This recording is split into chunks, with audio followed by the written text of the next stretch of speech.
Surgeon जेव्हा त्याच्या सर्जरीमध्ये busy असतो किंवा गुंतलेला असतो, त्यावेळी ॲज अ एनेस्थेटिस्ट आम्ही अष्टावधानी असतो. म्हणजे we look at not only what is happening in the surgery, त्याच्याशी रिक्वायरमेंट काय आहे सर्जरीची आणि त्याचबरोबर पेशंटची फिजिओलॉजिकल स्टेट ही कशी मेंटेन्ड आहे. त्याचे वेगवेगळे पॅरामीटर्स असतात.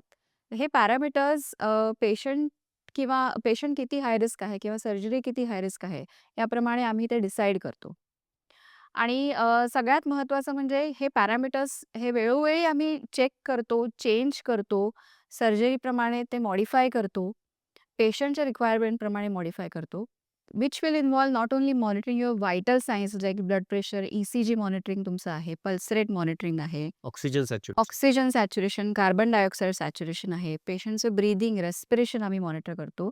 पेशंटचं टेम्परेचरसुद्धा मॉनिटर करतो. आम्ही पेशंटच्या शरीरातलं फ्लुइड पण मॉनिटर करतो. पेशंटच्या शरीरात सर्जरी दरम्यान किती रक्तस्राव झालेला आहे आणि रक्त देण्याची गरज आहे की नाही, हा पण डिसिजन आम्ही घेतो.